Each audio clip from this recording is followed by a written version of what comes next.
Before we started, we talked a little bit about this, but give the audience a sense of how is the agency broken down? Do you have different divisions? How We do do. We have different directorates. So Okay. there's I think there's five basic ones. I just think there's like five tribes, and we all work together. So Okay. there's and I've got there's the clandestine service, also known as the Directorate of Operations.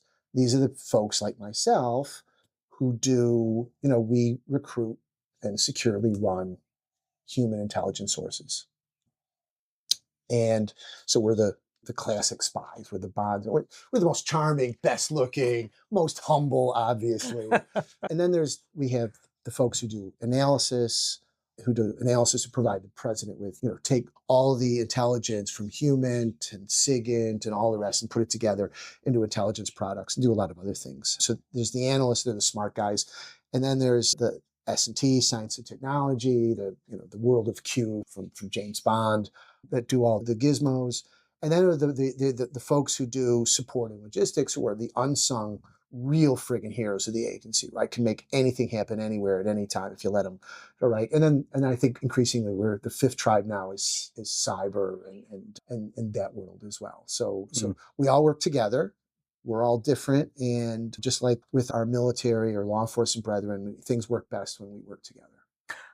I love gadgets. So you're talking about Q. Would I be blown away with the stuff that you guys have? Yeah, the stuff that might blow you away, I'll never talk about. But yeah, most of it is more basic than you think. But yeah, if you need to get something done, we've got guys who can figure out how to make something happen, how to hide something, how to exfil somebody. Sure.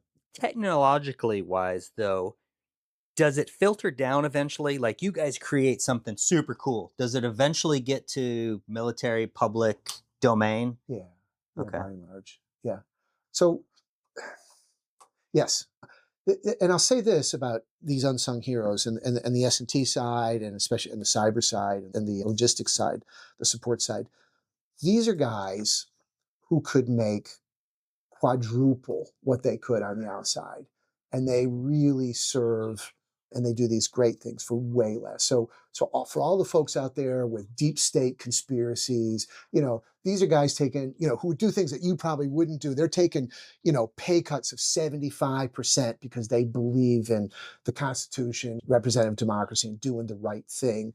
And, they're not and they're doing this not for like power. Nobody knows who they are.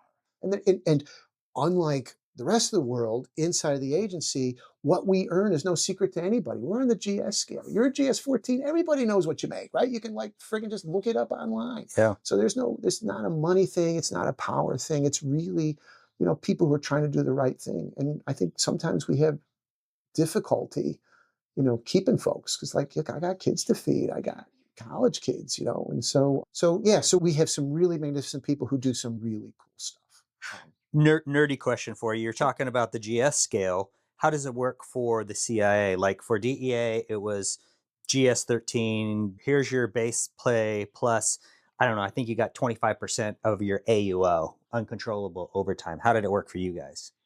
It depends. It depends where you are, and we've changed over time. Okay. So if you're 15 or below, you can get overtime, but it's pretty Okay. strictly, it's like it's not like just like, oh, I think I'll throw in some overtime, right? Yeah. You don't do that. Yeah. If you're in war zones, they're more liberal with like what you can claim for overtime. Like, I was out in a gunfight. It's like, oh, well, okay, I've got overtime for that.